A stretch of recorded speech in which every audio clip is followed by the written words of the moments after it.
समस्याओं के समाधान खोजने वाला व्यक्ति ही सफलताओं की सत्ता प्राप्त करता है। समस्याएं तो आती हैं, पर उनका हल निकालने पर जिसने ध्यान दिया है, चाहे कुछ समय तक उसे परेशानी हुई हो, पर वो सफल अवश्य होता है। नमस्कार, आप देख रहे हैं सुदर्शन न्यूज। मैं हूं आपके साथ शिवम दत्त मेहता। 9 बजने वाले हैं और समय हो गया है आपके पसंदीदा शो का, यानी जनमत का। एकमात्र ऐसा शो जहां आप हर खबर पर पोल के माध्यम से भाग लेते हैं।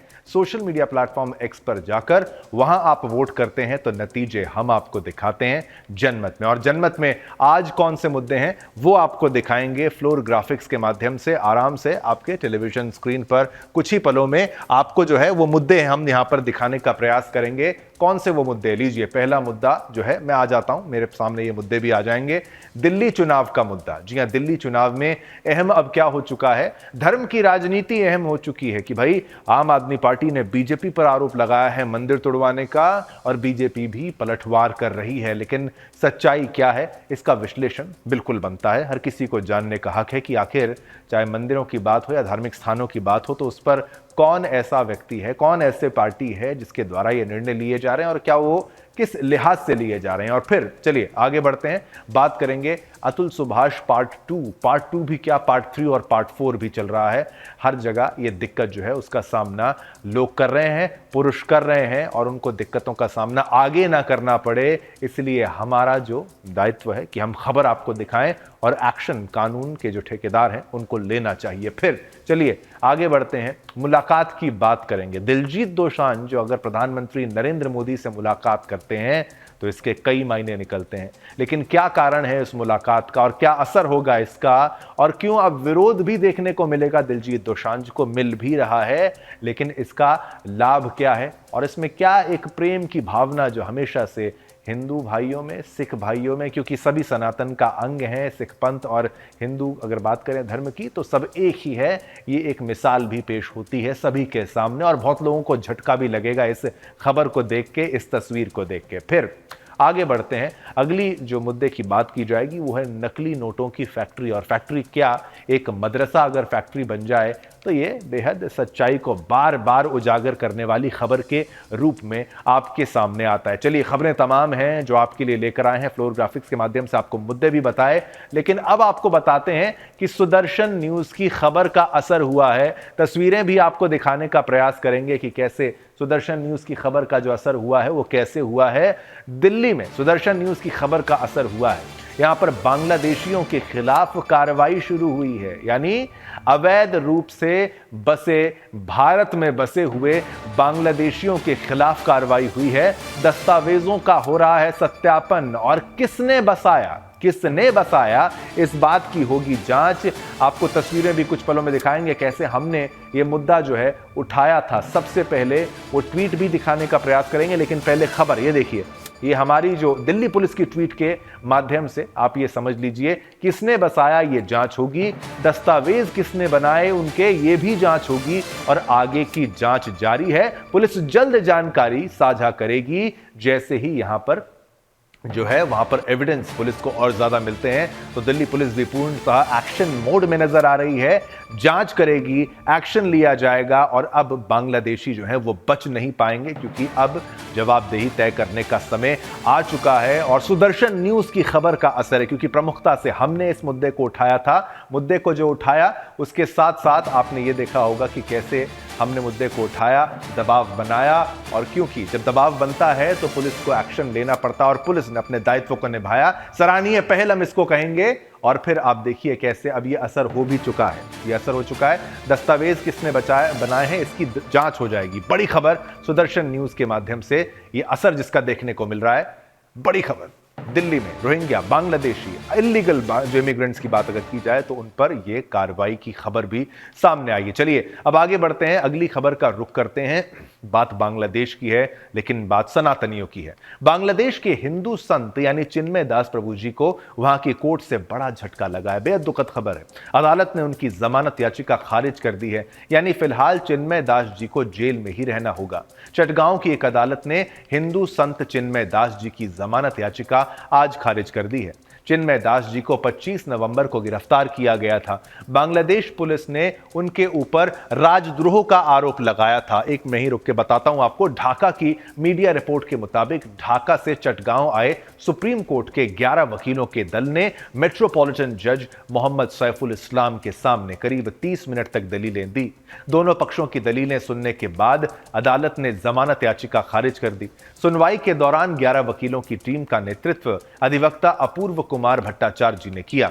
अपूर्व सम्मिलितता, सनातनी, जागरण, ज्योत के जो है प्रवक्ता भी हैं। चिन्मय दास भी इसी संगठन का हिस्सा हैं। चिन्मय के वकील भट्टाचार्य जी ने मीडिया को बताया कि वे जमानत के लिए हाईकोर्ट में अपील करने की योजना बना रहे हैं। 2 जनवरी को अदालत में हुई सुनवाई के दौरान कड़ी सुरक्षा की व्यवस्था की गई थी। दरअसल 1 महीने पहले ही चटगांव की अदालत में चिन्मय का प्रतिनिधित्व करने के लिए कोई भी वकील आगे नहीं आया था।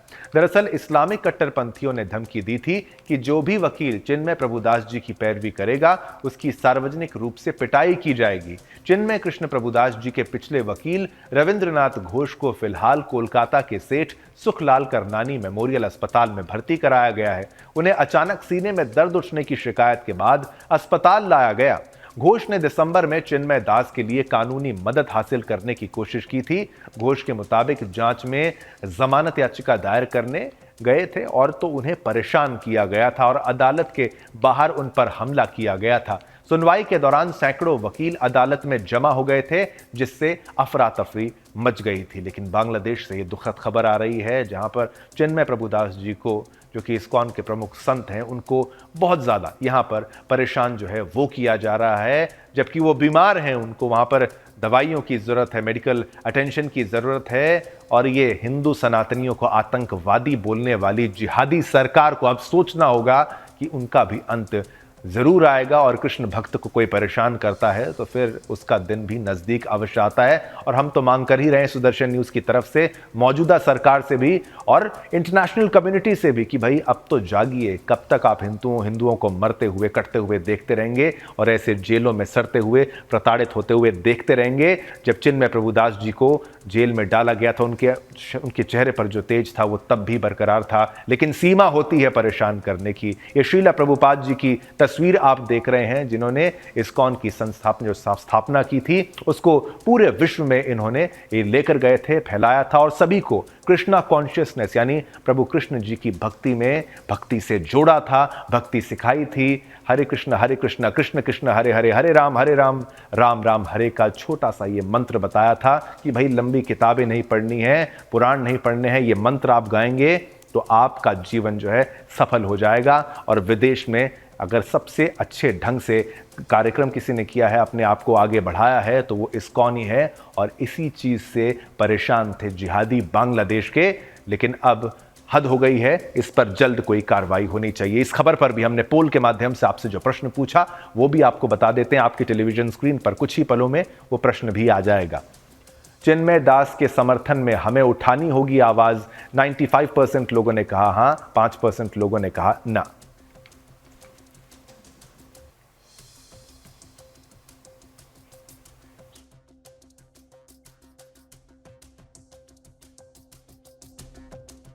का रुख करते हैं, जहां दिल्ली की बात करेंगे। दिल्ली में विधानसभा के चुनावी रण का आगाज होने वाला है। सियासी दल और सियासतदान दिल्ली के सिंहासन को हासिल करने की कवायदों में जुट गए हैं। एक तरफ बीजेपी आपकी वर्तमान सरकार की आलोचना में लगी हुई है, तो दूसरी तरफ आम आदमी पार्टी नई योजनाओं के जरिए वोटर्स को लुभाने की कोशिश कर रही है। इसके साथ ही आपने चुनाव से पहले धर्म का ट्रंप कार्ड भी खेल दिया है। अब चुनाव से पहले दोनों गुटों के बीच कभी पोस्टर वार देखने को मिल रहा है तो कभी लेटर वॉर। इस वॉर के बीच मंगलवार को दिल्ली की मुख्यमंत्री आतिशी ने उपराज्यपाल विनय कुमार सक्सेना को एक पत्र लिखा। इसमें उन्होंने कहा कि दिल्ली में मंदिर और बौद्ध धार्मिक स्थलों को नहीं तोड़ा जाना चाहिए।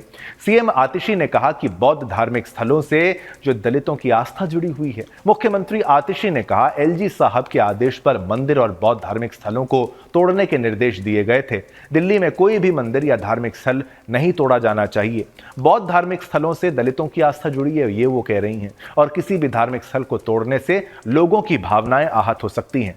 सीएम आतिशी ने दावा किया है कि धार्मिक समिति ने मंदिर को तोड़ने की फाइल मुख्यमंत्री को दिखाए बिना एलजी को भेज दी है। माना जा रहा है कि आम आदमी पार्टी के मुखिया अरविंद केजरीवाल ने बीजेपी की उसी के शस्त्र से नेस्तानाबूद करने का फैसला किया है। 2 दिन पहले अरविंद केजरीवाल ने पुजारी ग्रंथी सम्मान योजना का ऐलान किया तो मंगलवार को आतिशी की इस चिट्ठी ने इस बात को और पुख्ता कर दिया कि दिल्ली विधानसभा चुनाव में आप धर्म की धुरी पर बीजेपी और अन्य पार्टियों को रुलाने वाली है। आपको बता दें कि इससे पहले दिल्ली के उपराज्यपाल विनय कुमार सक्सेना ने पूर्व मुख्यमंत्री और आम आदमी पार्टी यानी आप के राष्ट्रीय संयोजक अरविंद केजरीवाल के हालिया बयान को लेकर सीएम आतिशी को पत्र लिखा था। इसमें एलजी ने केजरीवाल पर आतिशी को अस्थायी मुख्यमंत्री कहने का आरोप लगाया है। एलजी सक्सेना ने कहा, मुझे यह बात आपत्तिजनक लगी और मैं इससे आहत हूं।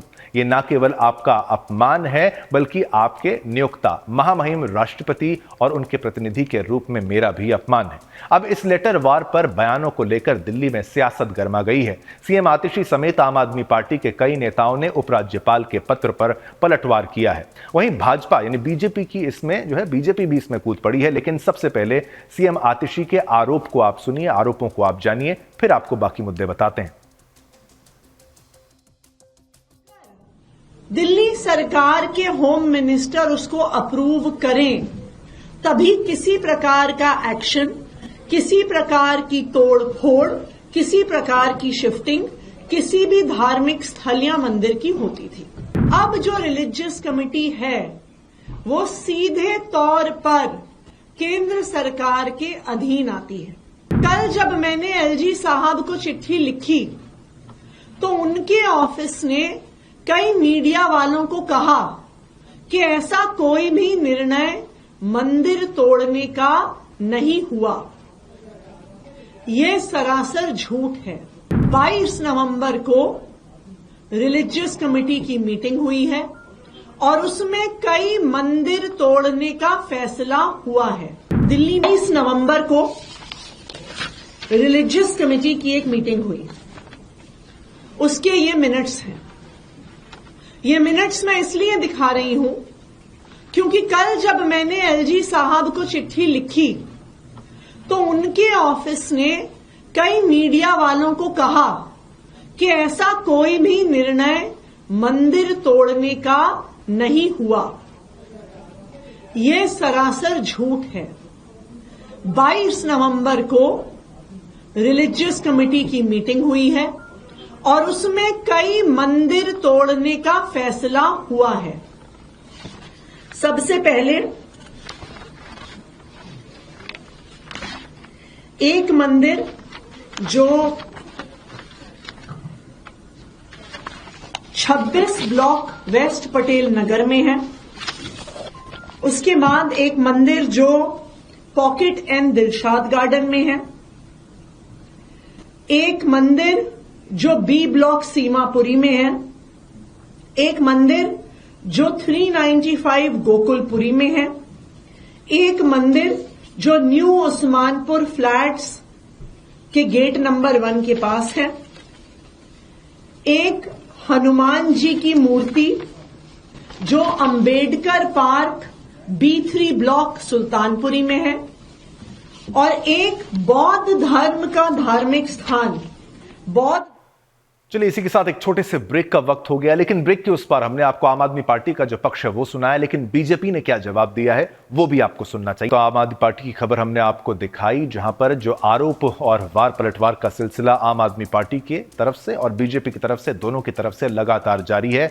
अब आपको बीजेपी का वर्जन भी बताते हैं। अब मुख्यमंत्री आतिशी के बयान पर बीजेपी नेता आरपी सिंह ने कहा, मैं आतिशी जी को चुनौती देता हूं कि वो मुझे एक भी कागज दिखाएं जिसमें उपराज्यपाल साहब ने किसी मंदिर को तोड़ने का आदेश दिया हो। मेरी जानकारी के अनुसार उपराज्यपाल साहब ने ऐसी किसी कार्रवाई के लिए कोई मंजूरी नहीं दी है। साथ ही बीजेपी सांसद प्रवीण खंडेलवाल ने कहा, मुख्यमंत्री का यह बयान बहुत गैर जिम्मेदाराना है। एक राज्य की मुख्यमंत्री से ऐसे बयान की उम्मीद नहीं की जा सकती। यह सब झूठ पर आधारित है। यह आम आदमी पार्टी की सोची समझी साजिश है, क्योंकि उन्हें दिख रहा है कि वे इस बार दिल्ली में नहीं जीत सकते। इस प्रकार के आचरण की एक मुख्यमंत्री से उम्मीद नहीं की जा सकती। क्या कुछ बयान है बीजेपी का, आप वो भी सुन लीजिए। देखिए, इस बारे में दिल्ली के मुख्यमंत्री का जो बयान है वो बहुत ही गैर जिम्मेदाराना बयान है। एक राज्य के मुख्यमंत्री से इस प्रकार के बयान की अपेक्षा नहीं की जा सकती है, क्योंकि उनका ये जो बयान है ये केवल और केवल झूठ पर आधारित है। ऐसी कहीं कोई योजना सामने दिखाई नहीं देती है और इसलिए क्यों आतिशी इस बात को कह करके दिल्ली की राजनीतिक फिजा को खराब करने की कोशिश कर रही हैं। मुझे लगता है ये एक सोचा समझा षड्यंत्र है आम आदमी पार्टी का कि अब जब सामने दिखाई देता है कि चुनाव जीतने की स्थिति में नहीं है तो किसी भी तरीके से दिल्ली की हवा को बिगाड़ो। कम से कम इस प्रकार का आचरण एक मुख्यमंत्री से एक्सपेक्ट नहीं किया जा सकता। मेरा चैलेंज है आतिशी जी को, एक भी डॉक्यूमेंट, एक भी पेपर ऐसा दिखा दें जहां पर एलजी साहब ने कहीं ऑर्डर किया हो किसी एक मंदिर तोड़ने के लिए। सिर्फ एक जानकर बवंडर बनाने के लिए एक रिलीजियस एनक्रोचमेंट कमेटी है, उसमें दिल्ली सरकार के जो अधिकारी हैं और दिल्ली सरकार के मंत्री उसमें रहते हैं, वह कोई रिकमेंडेशन करते हैं, उसके बाद एलजी उसके ऊपर कार्रवाई करते हैं। और जो मेरी जानकारी, एलजी साहब ने इस प्रकार की कोई भी कार्रवाई के लिए कोई सैंक्शन नहीं दिया है। आतिशी का जो पारिवारिक संस्कार हैं, इनके माता पिता खुद आतंकी के समर्थन में प्रधानमंत्री को चिट्ठी लिखते हैं और राष्ट्रपति को, महामहिम को, कि भाई इनको माफ कर दिया जाए, और उसके लिए फंड इकट्ठा करते हैं, छाती पीटते हैं। तो आतिशी अगर किसी आतंकवादी का नाम ले रही तो उसमें कोई नया नहीं है, क्योंकि इनका लालन पोषण उसी संस्कारों में हुआ है। उल्टा चोर कोतवाल को डांटे। आतिशी जी, अप्रैल 2024 में जब रामनवमी हो रही थी उस समय पर 2 मंदिरों को तोड़ने का फतवा किसने जारी किया था? आपके पीडब्ल्यूडी विभाग ने। उससे पहले 2023 में भी दिल्ली हाईकोर्ट ने दिखाया है कि किस प्रकार से 50 वर्षीय मंदिर तोड़ने की साजिश आपने रची थी। तो इसीलिए आज वो लोग जो मंदिर को लगातार अपमानित करते हैं, और गोपाल इटालिया का बयान है, आपके बड़े नेता है, कहते हैं कि मंदिर शोषण का घर होते हैं। अरविंद केजरीवाल ने खड़े होकर बोला था कि राम मंदिर से मैं दुखी हूं, मेरी नानी ने बोला था बाबरी का विध्वंस करके वो बना है, इसलिए मैं बहुत दुखी हूं। मनीष सिसोदिया ने तो ये कह दिया कि राम मंदिर की क्या आवश्यकता है, वहां पर कोई स्कूल या यूनिवर्सिटी बना दीजिए। जिन लोगों ने आजीवन हिंदू धर्म का, मंदिरों का अपमान किया है, जिनके साथी, चाहे वो लेफ्ट पार्टी के नेता पिनराई विजयन हो, वो सनातन को गालियां देते हैं, डीएमके देती है, एसपी के नेता शिवलिंग का मजाक उड़ाते हैं, टीएमसी उज्जैन महाकाल लोक में हो रही पूजा का मजाक उड़ाते हैं, उनके साथ अलायंस में रहने के बाद आज आप ये बात कर रहे हैं। अगर आप में हिम्मत है तो दूध का दूध, पानी का पानी कर दीजिए और बता दीजिए कि ये जो आज आपको स्कीम याद आ रही है, घोषणा याद आ रही है कि पुजारियों को और ग्रंथियों को आप पैसा देना चाहते हैं, आप तो सरकार में दे दीजिए ना। आप घोषणा क्यों कर रहे हैं? पंजाब में आप सरकार में 1000 रुपए प्रति महिला कितनी महिलाओं को दिया? दे दीजिए वहां पर। 10 साल से इमामों को तो आप सैलरी वेतन दे रहे थे, लगभग 850 करोड़ रुपए दिए होंगे, 80-85 करोड़ प्रति साल के हिसाब से। तो 10 साल का बकाया पंडितों का, जो पुजारी है, ग्रंथियों का है, वो भी देने की चेष्टा कीजिए। केवल अब दिल्ली की मुख्यमंत्री आतिशी के बयान को लेकर दिल्ली बीजेपी अध्यक्ष वीरेंद्र सचदेवा के बयान पर हमला करते हुए आरजेडी सांसद मनोज झा ने कहा, मेरा मानना है कि इतने बयान देने की क्या जरूरत है, जो भी सबूत है उन्हें पब्लिक डोमेन में रखा जाना चाहिए और सब कुछ स्पष्ट हो जाएगा। वीरेंद्र सचदेवा या आतिशी बोल सकते हैं क्योंकि वे एक राजनीतिक दल के नेता हैं, लेकिन उपराज्यपाल किसी राजनीतिक दल के नहीं है। अगर उनके बयानों में पक्षपात दिखता है और ऐसा लगता है, देखने को कि मिलता है कि ये ज्यादा जो है वो चिंता का विषय, क्या कुछ कहा है उन्होंने, चलिए आपको वो सुनाते हैं। मेरा सीधे तौर पे मानना है कि इतना बयान देने की क्या जरूरत है। एविडेंस को पब्लिक डोमेन में रख दीजिए, दूध का दूध, पानी का पानी हो जाएगा। और कल भी एक बात कही थी मैंने, वीरेंद्र सचदेवा जी बोले, आतिशी जी सीएम हैं, वो बोले, वो एक पॉलिटिकल पार्टी के मुखिया हैं, वहां उनके लीडर हैं। हमारे एलजी साहब तो पॉलिटिकल पार्टी के नहीं है ना। उनके बयान से पक्षपात अगर दिखता और लगातार दिखता है तो ये ज्यादा बड़ी चिंता का विषय है। चलिए इस खबर पर भी पोल के माध्यम से हमने आपसे जो प्रश्न पूछा वो भी आपको बता दें कि धर्म की धुरी पर होगा दिल्ली का रण। हाँ या ना में जवाब देना है। यहां पर 95% लोगों ने कहा है हाँ, 5% लोगों ने कहा है ना। तो बहुमत ये मानता है कि धर्म की धुरी पर होगा दिल्ली का रण।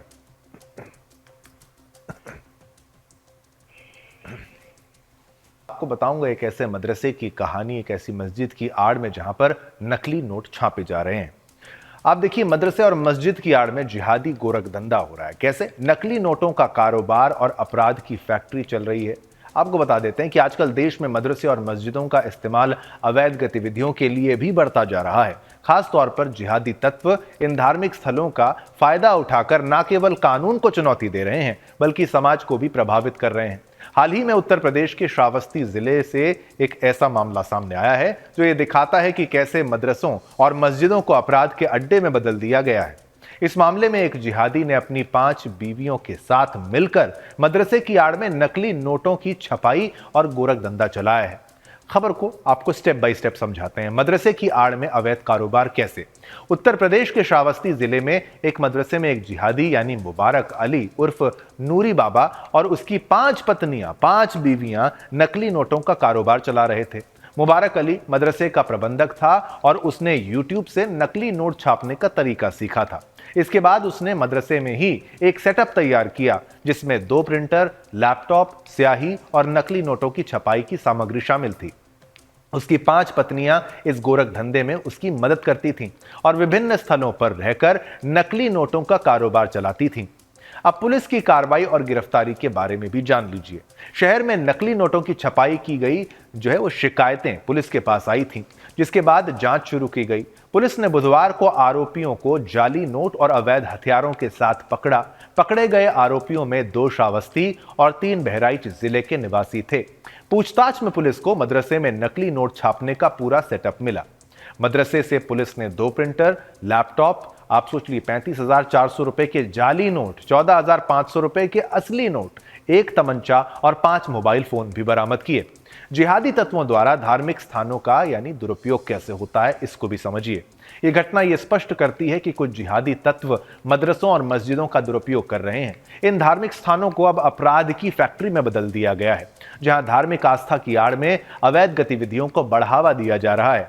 मदरसे जो शिक्षा और धार्मिक संस्कारों के लिए वहां पर होनी चाहिए, ऐसी वहां पर धर्म का जो पाठ पढ़ाया जाना चाहिए, मजहब का उनका पाठ पढ़ाया जाना चाहिए, अब अपराधियों के लिए ढाल बन चुके हैं। इस मामले में मुबारक अली ने मदरसे का प्रबंधक होते हुए अपनी पत्नियों के साथ मिलकर न केवल नकली नोटों का कारोबार किया बल्कि सामाजिक व्यवस्था को भी चुनौती दी। पुलिस ने यह भी खुलासा किया है कि ये लोग सिर्फ श्रावस्ती तक सीमित नहीं थे, बल्कि उन्होंने कई अन्य जिलों में भी नकली नोटों का छपाई की है और उसको खपा दिया था। इन नोटों को ग्रामीण बाजारों में खपाया जाता था, उसका इस्तेमाल किया जाता था, जहां लोग इनका इस्तेमाल करते थे। ये कारोबार 1 साल से अधिक समय से चल रहा था और लाखों रुपए के नकली नोट विभिन्न स्थानों पर फैल चुके थे। अब धार्मिक स्थल और अपराध का मिला जुला रूप। मदरसे और मस्जिदों का उपयोग इस तरह के अवैध कारोबार के लिए एक गंभीर चिंता का विषय है। यह घटना दर्शाती है कि किस तरह से धार्मिक स्थल अपराधियों के लिए सुरक्षित अड्डे बन जाते हैं, जहां पर वे न केवल समाज को नुकसान पहुंचाते हैं बल्कि धार्मिक स्थलों की गरिमा को भी धूमिल करते हैं। यह केवल एक उदाहरण है, लेकिन यह व्यापक रूप से यह दिखाता है कि जब धार्मिक स्थानों का दुरुपयोग होता है तो उसका असर पूरे समाज पर पड़ता है।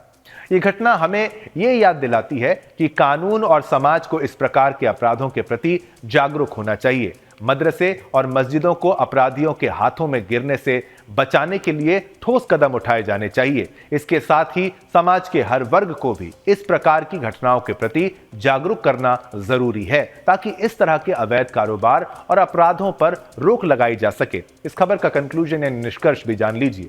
ये मामला ये स्पष्ट करता है कि जब धार्मिक स्थल अवैध गतिविधियों के लिए प्रयोग किए जाते हैं तो ये न केवल कानून की अवमानना है बल्कि समाज को भी बुरी तरह प्रभावित करता है। पुलिस की जांच और कार्रवाई से यह साबित होता है कि अगर किसी धार्मिक स्थान का दुरुपयोग किया जाता है तो उसके खिलाफ कड़ी कार्रवाई की जानी चाहिए। समाज और सरकार की जिम्मेदारी है कि वे इस प्रकार के अपराधों पर सख्त नजर रखें और धार्मिक स्थलों की वो निगरानी बनाए रखें, खास तौर पर जो दूसरे मजहब के धार्मिक स्थल हैं जहां पर इस तरीके के धंधे गोरख हो रहे हैं। चलिए, ये खबर भी हमने आपको बताई और इस खबर पर भी पोल के माध्यम से हमने आपसे जो प्रश्न पूछा, उससे पहले आपको एक बाइट भी सुनाते हैं, एक प्रतिक्रिया भी सुनाते हैं। बरामद हुई है। हरदत्त नगर गिरंट के एसओ को मुखियों के द्वारा सूचना मिली थी कि कुछ लोग नकली नोटों का धंधा कर रहे हैं इस सूचना पर सर्विलांस टीम और एसओ गिरंट और CO city Bhinga additional SP के पर्यवेक्षण में ये टीम काम कर रही थी। इस बीच एक व्यक्ति जो नानपारा बहराइच से का रहने वाला है, उसको उठाया गया तो उसके पास से कुछ नकली नोट और असली नोट बरामद हुए। उसकी निशानदेही पे 4 अन्य अभियुक्त पकड़े गए, कुल मिला के 5 अभियुक्तों से, और सभी के पास से कुछ असली और नकली नोट बरामद हुए, जो कुल संख्या में लगभग 35,400 नकली नोट और 15,000 रुपए असली नोट बरामद हुए हैं। इसके साथ ही इनकी निशानदेही पे मल्लीपुर की मस्जिद में, जिसका नाम मदरसा फजर नबी है, उस मस्जिद के मैनेजर को पकड़ा गया और उनके पास से एक कलरफुल प्रिंटिंग मशीन और मोबाइल आदि बरामद हुए हैं, जिसमें से वो नकली नोट असली नोट से छाप करके और उसको मार्केट में चला देता था। इस संबंध में ये भी जानकारी हुई है कि रात को गुटखा, सब्जी और जनरल स्टोर की दुकानों पे कुछ छोटे मोटे नोट जो है, जो इनकी इसमें 200 रुपये, 100 रुपये और 500 रुपये के नोट हैं, ये बरामद हुए। इसको जो है अंधेरे में और कम पढ़े लिखे और नासमझ और कम समझदार औरतों को, बच्चों को से चलाते थे बदली करके, और इस तरह ये इस नेक्सस का खुलासा हुआ है। हमारी सर्विलांस टीम जिसने ये काम किया है, पूरी टीम को 25,000 रुपये इनाम की घोषणा की जाती है। सर, ये जो नकली नोट जो बनाने वाला गिरोह है, ये कब से नकली नोट छाप रहा था जिले में? ये इसने अपने पूछताछ में बताया है कि लगभग 1 साल से इस काम को कर रहे हैं और 1 साल से इस तरह से नकली नोटों को असली मार्केट में उतार करके आर्थिक लाभ लिया करते हैं। चलिए, इस खबर को हमने आपको बताया। इस खबर पर पोल के माध्यम से हमने आपसे जो प्रश्न पूछा वो भी आपको बता दें। मदरसों पर पूर्ण रूप से लगे प्रतिबंध, 95% लोगों ने कहा हां, 5% लोगों ने कहा ना। 95% लोग कहते हैं कि भाई प्रतिबंध लगाइए। देखिए, अतुल सुभाष वो व्यक्ति था जिसने अपने जीवन के अंत के साथ ही पुरुषों पर होने वाले अत्याचार को उजागर कर दिया। लेकिन इन अत्याचारों पर कब विराम लगेगा ये कहा नहीं जा सकता, क्योंकि अतुल सुभाष से मिलती जुलती एक और कहानी सामने आई है देश की राजधानी दिल्ली से। मॉडल टाउन इलाके के कल्याण विहार में रहने वाले पुनीत खुराना का सुसाइड केस। इस केस में भी पत्नी और ससुराल वालों ने एक व्यक्ति को आत्महत्या के लिए मजबूर कर दिया। अब आपको बताएं, पुनीत ने 31 दिसंबर की शाम को अपने घर में फंदा लगाकर, यानी गले में फांसी लगाकर सुसाइड कर लिया था। पुनीत का तलाक का केस चल रहा था और पुनीत की मां और बहन ने आरोप लगाया है कि उसकी पत्नी मनिका सेटलमेंट करने के लिए दबाव डाल रही थी। वो अपने परिजनों के साथ मिलकर पुनीत को प्रताड़ित कर रही थी और पैसे मांग रही थी, क्योंकि Puneet for God sake cake और वुड बॉक्स कैफे चलाता था। पत्नी बिजनेस में पार्टनर थी। पुलिस इस केस को सुसाइड मानकर चल रही है। पुनीत के मोबाइल से मिले ऑडियो वीडियो को सबूत मानकर बड़े दावे कर रही है, लेकिन पुलिस ने ऑडियो वीडियो पुनीत के परिवार को नहीं सौंपे हैं। पुलिस ने दावा किया है कि पुनीत का जो मरने से पहले बनाया हुआ लगभग 59 मिनट का वीडियो पुलिस के हाथ लगा है। 16 मिनट का ऑडियो हाथ लगा है, जिसमें दोनों झगड़ा कर रहे थे, और एक इंस्टाग्राम पोस्ट भी मिली है जो पुनीत की सुसाइड से कुछ देर पहले ही पोस्ट की गई थी। पुलिस ने पुनीत के परिजनों को बयान दर्ज कर लिया है और दूसरे पक्ष से बातचीत चल रही है। पुलिस का कहना है कि दोनों पक्षों से मिली जानकारियों के बाद कड़ियां जोड़कर ही मामले में आगे की कार्रवाई की जाएगी। लेकिन यह केस बेंगलुरु के एआई इंजीनियर अतुल सुभाष के सुसाइड केस जैसा लगता है। दोनों की कहानी में समानताएं भी हैं, लेकिन अंतर सिर्फ इतना है कि अतुल सुभाष की पत्नी और ससुराल वालों को पुलिस ने पकड़ लिया है और पुनीत की पत्नी और ससुराल वालों के खिलाफ अभी जांच चल रही है। मीडिया रिपोर्ट्स के अनुसार पुनीत मनिका की शादी साल 2016 में हुई थी और दोनों 2 साल से अलग रह रहे थे। दोनों का 8 साल से कोई बच्चा नहीं हुआ था। वहीं अतुल सुभाष और उसकी पत्नी निकिता भी 3 साल से अलग रह रहे थे। अतुल का एक बेटा था जिसकी कस्टडी के लिए अतुल के परिजन धक्के खा रहे थे। मीडिया रिपोर्ट्स के अनुसार अतुल और पुनीत दोनों के परिजनों ने उनकी पत्नियों और ससुराल वालों पर सुसाइड के लिए उकसाने का आरोप लगाया है। निकिता पर आरोप थे कि वो रिश्ता खत्म करने के लिए अतुल पर पैसे देने का दबाव बना रही थी। पैसे नहीं देने पर झूठे केस में फंसाने की धमकी दे रही थी, जबकि पुनीत के परिजनों ने भी मनिका पर आरोप लगाया है कि मनिका तलाक के सेटलमेंट के लिए 70,000 रुपए प्रति महीने मांग रही थी। उसके वकील की फीस देने समेत 5 मांगे पुनीत के परिवार के सामने रखी गई थी। मांगे पूरी नहीं करने पर जेल भिजवाने की भी धमकी दी गई थी। अब इस खबर को आपने मेरे से सुना, इस खबर पर उसके कजन का यानी पुनीत के कजन का क्या रिएक्शन है, उसकी प्रतिक्रिया और इससे जुड़ी हुई प्रतिक्रियाएं सबसे पहले आपको वो सुनाते हैं।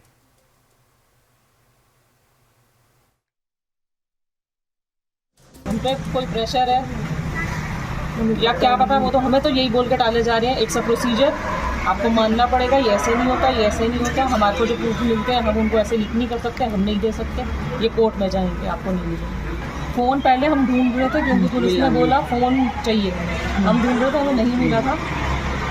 जब भाई को उठाया गया उसके नीचे था, हमने फिर भी कोऑपरेट किया पुलिस के साथ कि ठीक है आपको फ़ोन चाहिए। फ़ोन उस समय स्विच ऑफ था, चार्ज खत्म था, चार्जिंग पे लगा दिया, पुलिस वहीं बैठी रही कि चार्ज हुआ, फ़ोन लिया, फ़ोन खोला।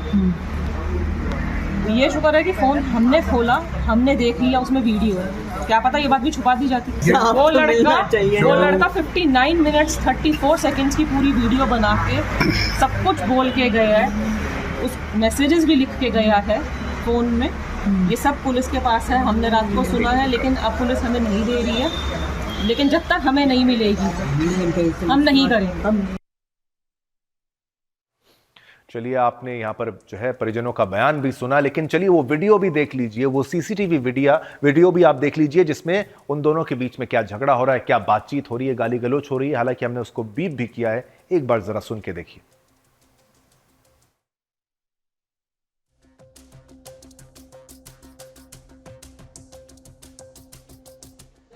चुपचाप बैठी हूँ यहाँ पे, बता दे क्या करूँ मैं, पास जी मुझे सीधा आंसर दे, 10 मिनट बाद बोलियो, अभी मत बोल। मेरी मत नहीं बोल रहा हूँ, आप लोग की छुट्टी में तो सीट से तो जब नहीं बोलना चाहूंगा तो नहीं बोलूंगा। तो तेरी जिंदगी कोई बात नहीं, मेरी जिंदगी ये तो आपको क्या दिक्कत है?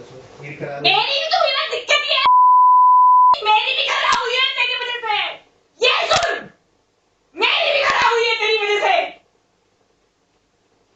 आपको क्या दिक्कत? तुम्हें नहीं करना जवाब दे देना, तो तेरे घर के सबके नंबर है, सबका एड्रेस है, मैं जाऊंगी, हाँ सबको लेकर आऊंगी और ढिंडोरा पीट के आऊंगी तेरी गली के अंदर। 10 मिनट दे रही हूँ, चुपचाप बैठी हूँ यहाँ पे, बता दे क्या करूँ मैं। परिवार वालों का रिएक्शन आपको बताया, और ये सीसीटीवी फुटेज है, इसमें थोड़े कट्स हैं, इसमें थोड़े इशू हैं क्योंकि ये सीसीटीवी का एक फुटेज है। लेकिन देखिए कैसे किस तरीके से एक पुरुष को प्रताड़ित किया जाता है, परेशान कर दिया जाता है, पागल बना दिया जाता है कुछ ऐसी औरतों के द्वारा, कुछ ऐसी महिलाओं के द्वारा कि अंततः उनको अपनी जीवन लीला को समाप्त करने का कदम उठाना चाहिए। चलिए ये भी आपको दिखाई, लेकिन उस व्यक्ति के कज़न का जो है उसकी प्रतिक्रिया भी आपको दिखाते हैं, उसके भाई बहन के, उन सभी के जो प्रतिक्रिया आपको दिखाने का प्रयास करते हैं। एक और प्रतिक्रिया आपके लिए। सीसीटीवी में तो सर देख ही रहे आप कि कितनी बदतमीजी से गालियां देती हुई वो लड़की दिख रही है, और पुनीत जो है वो सुन रहा है। आप बताएं आज के ज़माने में ऐसे लड़के कहाँ मिलेंगे जो रिएक्ट ना कहते हो। ये संस्कार का फ़र्क है, हमारे संस्कार हमारे बच्चे को क्या थे, उनके संस्कार उनके बच्चे को क्या थे। दूसरा जो वीडियो आ रहा है, जो हमारे चाचा जी ने अभी बताया कि उन्होंने पैसा दिया हुआ था, तो उसी पैसे के बारे में डिस्कशन हो रहा है।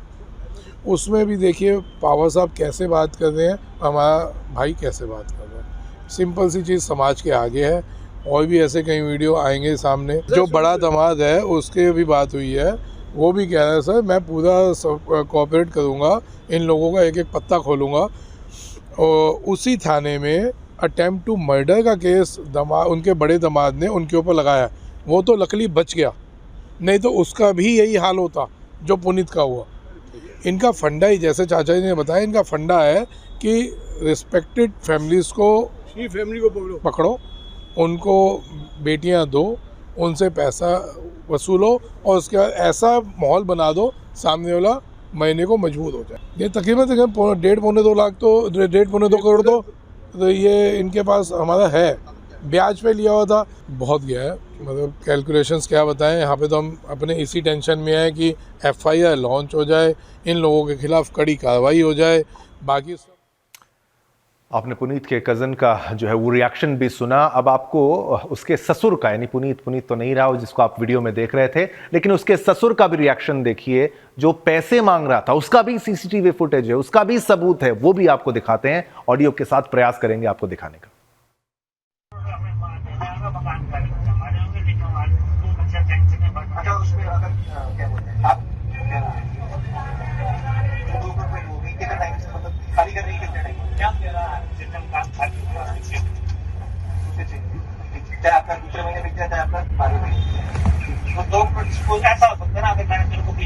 पता आगे मतलब तो ठीक है। अगर तुम्हारे से इंटरेस्ट भी होगा तो मेरे को पैसे आगे तो मैं इंटरेस्ट ले भी लूंगा तो 6 महीने में 2 हो गए। अगर आप 4 महीने पहले देते हो तो 4 महीने का इंटरेस्ट है। अगर 4 के बाद नहीं ना फिर ये मत करो मकान का हमारे होंगे लेकिन हमारे अच्छा टेंशन है। अच्छा उसमें अगर क्या बोलते हैं आप क्या बोलते हैं कितना टाइम से मतलब खाली कर रही है कितने टाइम क्या कह रहा है सिस्टम काम खाली चाहे आपका दूसरे महीने बिक जाता है आपका आगे तो ऐसा हो सकता है ना। अगर मैंने मेरे को बीच में पैसे में पता आगे तो एक के बाद एक परेशानी इस लड़के के सर पर आ रही थी और इसका ससुर इससे पैसे की डिमांड कर रहा था। 2 करोड़ रुपए इससे मांगे जा रहे थे। जो बंगला, जो घर इन्होंने मिलकर खरीदा था, कह लीजिए, वो इसके नाम पे, लड़के के नाम पे नहीं था। अक्सर पुरुष ऐसा करते हैं कि अपनी पत्नी के नाम पर वो घर ले लेते हैं। उन्हें नहीं पता होता कि बाद में अगर पत्नी पलट जाए तो उनका क्या हश्र जो है वो हो सकता है। इसलिए अपनी प्रॉपर्टी किसके नाम करना है, इसके बारे में भी सोच विचार कर लेना चाहिए। रिश्ते मजबूत होने चाहिए और आत्महत्या तो कभी भी नहीं करनी चाहिए। ये कोई ऑप्शन नहीं है। सुदर्शन न्यूज़ अगर आप देख रहे हैं तो बिल्कुल हम आपको बोलेंगे इसकी ऐसी बड़ी गलती आप हमारे दर्शक होकर कभी ना करें। आप चाहे हमारा शो देखें ना देखें, ये संदेश अपने दोस्तों तक पहुंचाइए और ये कोशिश करिए कि कोई और व्यक्ति आत्महत्या ऐसे मामलों में ना करे। जो मदद हो सकेगी हम प्रयास करेंगे, हम आपकी मदद करने का प्रयास करेंगे। चलिए, खबर हमने आपको दिखाई, पोल के माध्यम से जो प्रश्न पूछा वो भी आपको बता देते हैं। पुरुषों के शोषण पर जल्द बने सख्त कानून, ये हमने प्रश्न पूछा था। 99% लोगों ने कहा हां, जल्दी बनाइए।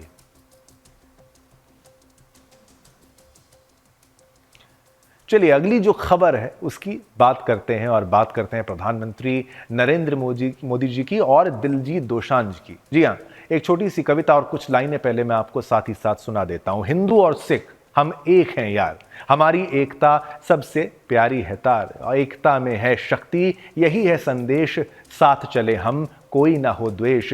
गुरु नानक जी की बातें और राम जी के विचार, सभी धर्मों में बस एक ही है ये प्यार। हम नहीं चाहिए हमें दीवारें और बाधाएं, हम सब मिलकर बनाएं खुशियों की राहें। सिखों की तलवार और हिंदुओं का जयकार, दोनों का दिल एक, बस यही है प्यार। संग संग लड़ी हर जंग और हर बाजी, हमारी एकता में है खास बातें, ये है हमारी ताजी। सभी ने एक ही सपना देखा, भारत को शांति और प्रेम से भरा। हमारा धर्म एक है, दिल में एक अरमान, हिंदू सिख भाईचारा है हमारा अभिमान। हम सबका दिल है एक, यही है सच, धर्म चाहे कोई भी हो, हम हैं एक साथ, हमारा पंथ है एक। हिंदू सिख हम सब हैं भाई भाई, हमारी एकता ही सबसे बड़ी है सच्चाई। देखिए, ये बात हमने इसलिए इससे शुरुआत की है कि आप देखिए, तमाम लोग प्रयास करेंगे। ये पाकिस्तानी कह लीजिए, कनाडा में बैठे हुए कुछ ड्रग डीलर्स कह लीजिए, वो प्रयास करेंगे हिंदुओं में और सिखों में दरार डालने की, लेकिन सभी दोनों सनातनी हैं। चाहे आप हिंदू धर्म की बात कर लीजिए, सिख पंथ की बात कर लीजिए, एक ही हैं। और ये जो मौजूदा तस्वीर है, ये बहुत से लोगों को चुभ रही है। सोशल मीडिया पर दिलजीत दोसांझ की ओर से जारी वीडियो में वे फूलों के एक गुलदस्ते के साथ एंट्री करते नजर आए। पीएम मोदी को देखते ही वो सिर झुकाकर उनको नमस्कार करते हुए नजर आए। दूसरी ओर पीएम मोदी भी सत श्री अकाल कहते हुए उन्होंने वहां पर सिंगर का स्वागत भी किया था। दिलजीत दोसांझ ने प्रधानमंत्री नरेंद्र मोदी से मुलाकात के बाद सोशल मीडिया प्लेटफॉर्म पर लिखा, 2025 की जबरदस्त शुरुआत, प्रधानमंत्री नरेंद्र मोदी जी के इसे एक बेहद यादगार मुलाकात। इंस्टाग्राम पर डाले गए उनके वीडियो में वे प्रधानमंत्री नरेंद्र मोदी से देश भर में टूर के बाद भारत की महानता के बारे में बातें करते हुए दिख रहे हैं। इस वीडियो में वे कहते दिख रहे हैं कि जब उन्होंने पूरे देश में टूर किया तो पता चला कि भारत महान क्यों कहा जाता है। इसमें वे योग पर भी चर्चा करते हुए दिखाई दे रहे हैं। वहीं प्रधानमंत्री नरेंद्र मोदी कह रहे हैं, योग में अद्भुत शक्ति है, जिसने इसका अनुभव किया वही इसे जान सकता है। इस वीडियो के आखिर में दिलजीत दोसांझ प्रधानमंत्री नरेंद्र मोदी के सामने गुरु नानक जी पर एक गाना गाते हुए भी दिखे हैं। वहीं दिलजीत के गाते समय प्रधानमंत्री नरेंद्र मोदी दोनों के बीच में रखी छोटी मेज पर अंगुलियों से ताल देते दिखे। प्रधानमंत्री नरेंद्र मोदी ने सोशल मीडिया प्लेटफॉर्म एक्स पर इस मुलाकात की तस्वीरें साझा की। उन्होंने गुरुमुखी में ट्वीट किया, जिसे पंजाबी आप कहते हैं, गुरुमुखी में ट्वीट किया। दिलजीत दोसांझ से बातचीत जो है वो शानदार रही। वो सचमुच बहुआयामी व्यक्तित्व के मालिक हैं। प्रतिभा और परंपरा का मेल हमने संगीत, संस्कृति और कई चीजों पर बात की, ऐसा भी लिखा गया। पंजाबी सिंगर दिलजीत दोसांझ ने साल 2024 में दिल इल्यूमिनाटी टूर किया और देश भर में उन्होंने इस टूर के जरिए फैंस को एंटरटेन किया। अब साल 2025 की शुरुआत में, जो अंग्रेजी नववर्ष की बात की जाती है, दिलजीत दोसांझ ने पीएम मोदी से मुलाकात की है। पीएम मोदी के इंस्टाग्राम हैंडल द्वारा इस दौरान का जो वीडियो है वो शेयर किया गया। इसमें पीएम मोदी और दिलजीत साथ में वार्तालाप करते हुए नजर आ रहे हैं। वीडियो के साथ कैप्शन में लिखा है, एक बहुत यादगार इंटरैक्शन, पीएम मोदी ने दिया आशीर्वाद। पीएम मोदी ने ये तारीफ करी है दिलजीत दोसांझ की, और वायरल वीडियो में पीएम मोदी सिंगर दिलजीत दोसांझ की तारीफ करते नजर आए हैं और वे कह रहे हैं कि उन्हें यह देखकर अच्छा लगता है कि किसान के गांव का एक लड़का दुनिया भर में अपना नाम रोशन कर रहा है। इस दौरान मोदी जी के सामने दिलजीत एक पंजाबी गीत भी गाते नजर आते हैं। और हाल ही में पीएम मोदी ने बॉलीवुड के शोमैन राज कपूर की फैमिली से भी मुलाकात की थी और दिग्गज एक्टर्स को उनकी 100वीं बर्थ एनिवर्सरी पर कपूर फैमिली से मुलाकात की थी। अब उन्होंने देश विदेश में अपनी कला का परचम लहराने वाले दिलजीत दोसांझ से भी मुलाकात की। उन्होंने साल के आगाज के, यानी अंग्रेजी नववर्ष के आगाज के साथ ही ये मुलाकात की है, जिसने इसे और भी खास बना दिया है।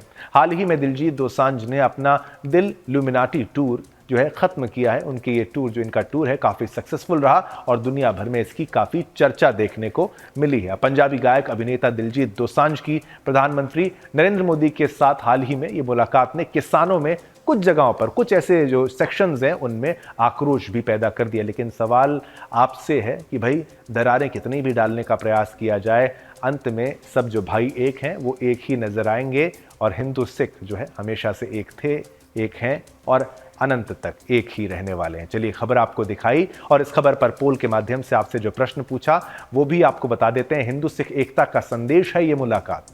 82% लोगों ने हाँ में जवाब दिया, 18% लोगों ने ना, लेकिन बहुमत तो एकता की बात करता है। इसी के साथ आज्ञा दीजिए, समय इतनी अनुमति देता है आपके साथ संवाद करने की। कल फिर आएंगे, नए मुद्दे लाएंगे। तब तक के लिए मेरे यानी शिवम दत्त मेहता की तरफ से और मेरी पूरी टीम की तरफ से आप सभी को जय हिंद, जय भारत, जय हिंदुस्तान।